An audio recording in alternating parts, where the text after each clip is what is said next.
Welcome to this deep dive. We're taking a look at Iain McGilchrist and the matter with things. Yeah, and we've got some great excerpts here. Yeah, it's like almost like a crash course in how our brain hemispheres work and shape reality.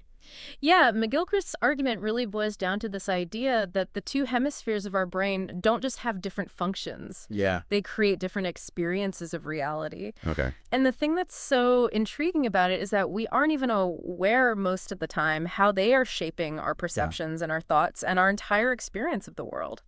So, okay, let's unpack this a little bit. Okay. We've got the left hemisphere. Yeah. It's the one that's great at manipulating the world. Yeah. And then we have the right hemisphere, Right. which is all about comprehension and connecting to the bigger picture. Yeah. But how does this actually play out in our lives? So, think about it this way. The left hemisphere is like a spotlight. Okay. It's focused so intently on details and creating representations of those things that it's focusing on. But this can actually become its weakness. Okay. Just like a spotlight Yeah. will miss what's happening in the shadows. Yeah. The left hemisphere is going to miss the broader context, Okay. and it can lead to a fragmented understanding of reality. It's like if you're working on a project and you get so caught up in one little detail Right. that you totally miss the bigger goals of the project. Exactly. Yeah. And this is where things get really fascinating because McGilchrist actually points to a phenomenon called neglect. Neglect. And this is when Okay. damage to the right hemisphere can cause people to completely ignore Wow. portions of their visual field. Oh, wow. Sometimes even their own limbs. Oh, wait. So they literally cannot see Yeah, they can't see what's all. right in front of them. It's not there. Oh, my gosh. That's both mind-blowing and a little bit terrifying. It is. It really highlights how important the right hemisphere is Yeah, for us to construct our own realities. precisely. And this ties into McGilchrist's argument about modern culture, Okay. because he is concerned that our focus on technology and efficiency and control, Right. which are all very left hemisphere strength, Right. is causing us to have this imbalance, almost like a cultural neglect, where we're losing touch with the right hemisphere's way of knowing. So we're becoming too left-brained. Is that kind of what you're saying? In a way, yeah. All right. Think about how much information we're bombarded with and this pressure to constantly be productive, to be efficient, Yeah. and, think in very linear, logical ways. Okay. These are all important skills. But McGilchrist is arguing that we're losing touch with the right hemisphere's wisdom, the right. ability to see the whole, to connect with the living world, Yeah. and to grasp meaning that's deeper than the surface. I see how this applies to my own life, actually. Yeah. I spend so much time on the computer, like analyzing data-making lists. Yeah. And I often forget to just like step outside and appreciate the world around me. And that's such a perfect example. Yeah. It's not just about taking breaks, though. It's about realizing that both hemispheres have something valuable to offer. Yeah. The left hemisphere's analytical skills Right. are really crucial for a lot of tasks, Uh-huh. but we need the right hemisphere's wisdom Okay. in order to see the bigger picture, Yeah. to connect with our emotions, Right. and to really navigate all the complexities of being human. Okay, so let's talk about the right hemisphere strengths a little bit more in the excerpts you shared. Yeah.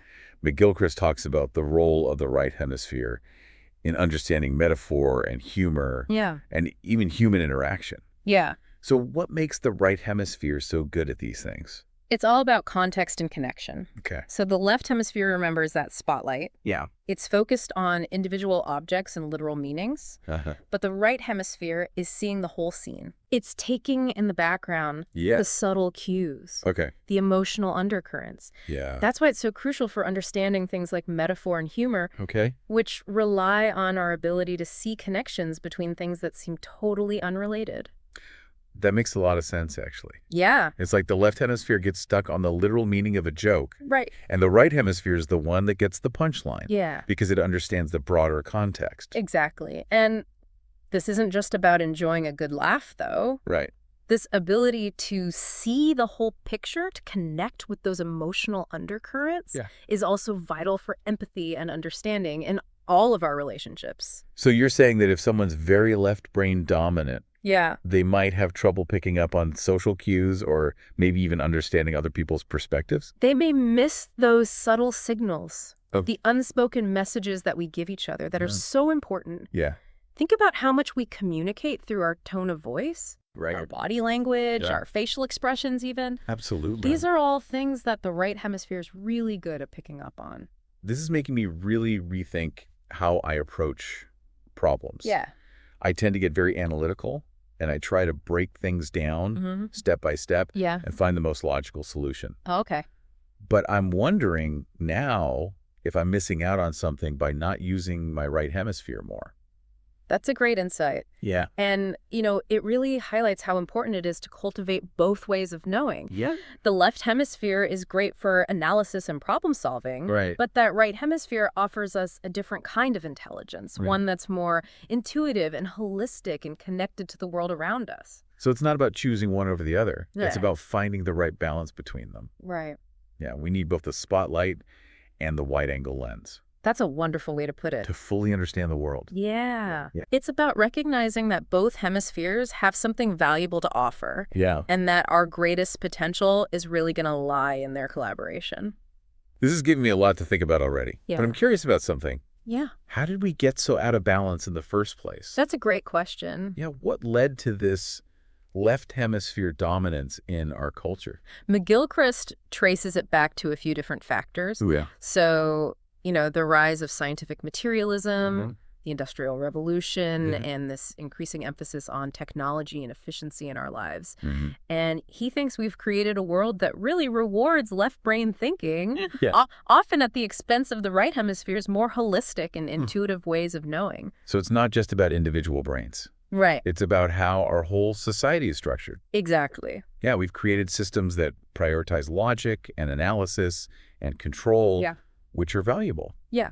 but maybe sometimes lead to a neglect of other really essential human capacities. That's a great way to put it. Yeah. Because, we've created a world that often feels very fragmented, Yeah. disconnected, out of balance. Right? And McGilchrist is arguing that reclaiming the right hemisphere Okay. is not just a personal journey. Yeah. It's a cultural imperative if we want to create a more harmonious and Okay. fulfilling future. This is getting really interesting. It is. But before we go any further, Yeah. I think we need to take a moment to really appreciate how radically different these two hemispheres are. I agree. So in the next part of our deep dive, we'll explore how these hemispheres perceive the world in totally different ways, Okay. starting with a fascinating example of visual perception, I'm excited to dig into that. too. whole- Yeah, it's going to be good. So we talked about how these two hemispheres Yeah. shape our experience of reality Yeah. in really profound ways. Yeah. But I want to know more about how they actually see the world differently. Okay. Because you mentioned that McGilchrist, in these excerpts, he uses the example of visual perception to Yeah. illustrate this point. Yes. So how do our hemispheres actually see the world differently? Well, think of it this way. Okay. The left hemisphere really focuses on the center of our visual field. Okay. Those clearly defined objects in the foreground. Okay. It's all about isolating and categorizing. Okay. But then the right hemisphere, Yeah. it's more attuned to the periphery, the background, the overall context. So the left hemisphere is laser focused. Yeah. And the right hemisphere is seeing the big picture. Exactly. Yeah. And what's so interesting is that this seemingly subtle difference Yeah. has a profound impact on how we make sense of the world. Okay. Because the left hemisphere is also the hemisphere of language. Uh-huh. It's the one that's constantly trying to explain Yeah. and interpret what we see. Yeah. But it's doing so based on this very limited, fragmented understanding. So it's like the left hemisphere is making up a narrative, Yes. but it's missing some crucial pieces of the story. And this is where McGilchrist argues that the left hemisphere can actually lead us astray, Okay. creating this kind of hall of mirrors Okay. where we mistake our representations of the world for reality itself. That's a powerful image. Yeah. Yeah, you get so caught up Yeah. in your own little world, in Yeah. your own interpretation, Yeah. and you totally miss the bigger picture. And it's the right hemisphere that Yeah. can help us break free from this illusion. Okay. It's the one that lets us experience the world as it truly is, Uh-huh. in all of its complexity and interconnection Okay. and aliveness. Just making me think about how much I filter out in daily life. Yeah. I'm so focused on my phone Right. or my computer, my to-do list, Yeah. that I miss all those subtle details, Yeah. the beauty in the mundane, And that is such a common experience Yeah. in the modern world. Right. where we are constantly bombarded Yeah. with information and stimulation. Right. But the good news Hey. that we can retrain our attention. Okay. How do we do that? Well, we can cultivate the right hemisphere's way of seeing Yeah. by practicing mindfulness, Okay. paying attention to the periphery, Yeah. noticing those subtle changes in light and shadow, Okay. the movements in the background. So almost like deprogram ourselves Yeah. from our like habitual way of seeing the world. Exactly. Yeah. It's about consciously shifting our attention Yeah. and opening ourselves up to a wider perspective. And this is making me think about time as well, like no. how we experience time. Yeah. Because McGilchrist also talks about how damage to the right hemisphere Uh, can affect our perception of time. yes. So do you think our left brain dominant culture, Uh-huh. with this emphasis on speed and efficiency, Yeah. is maybe contributing to this like fragmented experience of time that people have? It's certainly a possibility. I mean, think about how much emphasis we put on productivity, Mm-hmm. on maximizing our time, Yeah. squeezing every last drop out of each day. Yeah, we got to hustle. We got to Yeah. optimize. Yeah, this constant pressure to achieve, to do more, Right. can lead to this feeling of time scarcity, Right. where we're always rushing toward the next thing Yeah. without fully experiencing the present moment. Yeah, it's like we're living life on fast forward, Yeah, and we're always chasing after some future, yeah. and we're not really appreciating what's happening right now. Exactly. And it's the right hemisphere Okay. that lets us savor those moments, Okay. to appreciate the beauty in the everyday, to Yeah. connect with this deeper sense of time Yeah. that transcends the ticking clock.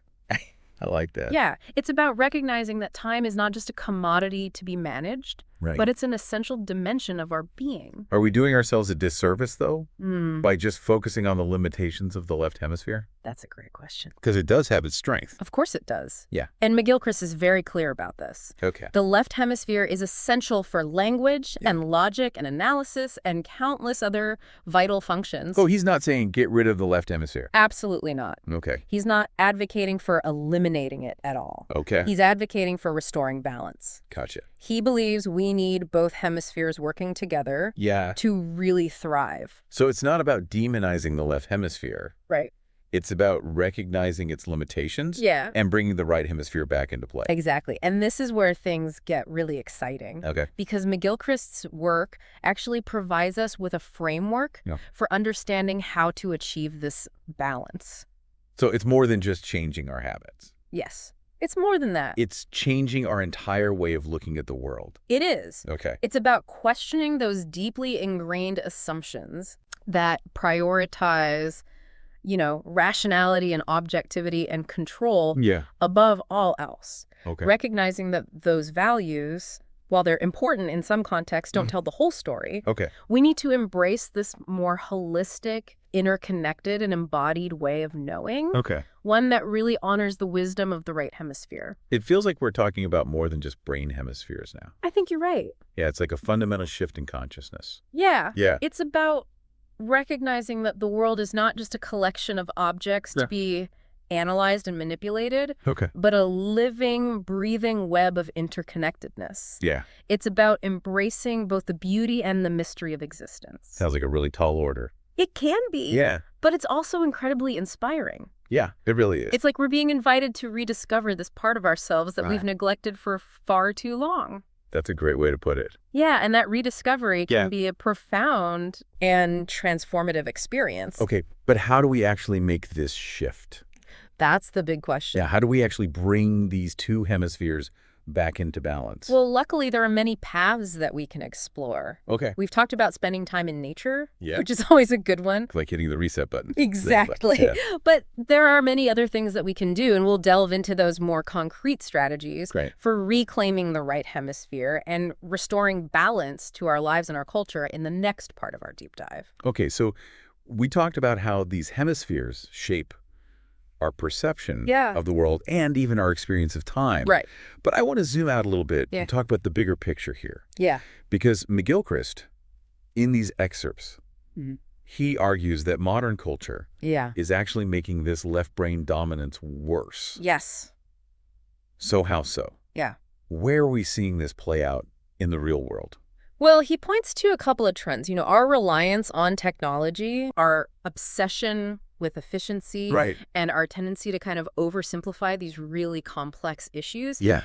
And he sees these as symptoms of a culture that prioritizes left brain thinking. Okay. And he argues that this is affecting everything. Wow. From our education system to our workplaces and But even our relationships. let's break this down a little bit. Okay. Let's start with education. Okay. How is this left brain bias affecting the way that we're teaching and learning? Well, think about the typical classroom. There's a lot of emphasis on rote learning, standardized tests, memorizing facts. Yeah. And McGilchrist worries that this approach is neglecting the right hemisphere's role in creativity, critical thinking, and developing a more holistic understanding. It's like we're training kids to be good at taking tests, but not really encouraging them to think for themselves. Exactly. And by focusing so much on these measurable outcomes, on these quantifiable results, we're missing out on the right hemisphere's unique strengths.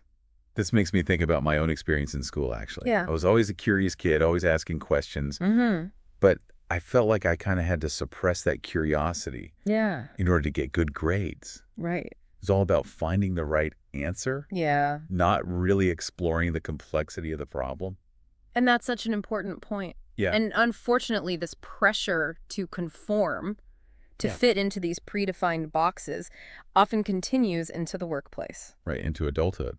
Yeah, and McGilchrist argues that a lot of modern work environments value efficiency and productivity and following the rules above all else. It's like that saying, it's easier to ask forgiveness than permission. Yes, exactly. And it seems like a lot of workplaces really discourage creativity and independent thinking.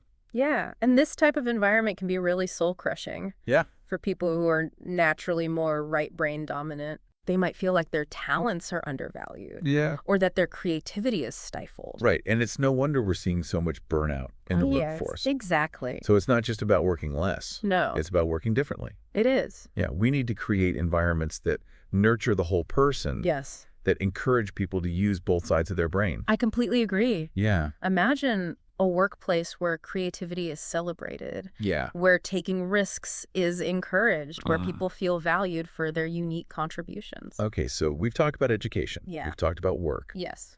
But what about our personal lives? Okay. How is this left brain bias affecting how we relate to each other? Well, think about how much of our communication happens through screens these days. Yeah. We're constantly texting, emailing, scrolling through social media. Right. And these are very left brain ways of interacting. Yeah. It's all about transmitting information quickly and efficiently. But you're missing that human element, that emotional connection. Yeah, it's like we're communicating but not really connecting. And this is maybe why people are feeling more isolated, even though we have all these tools. Yeah, we're more connected than ever. Connect.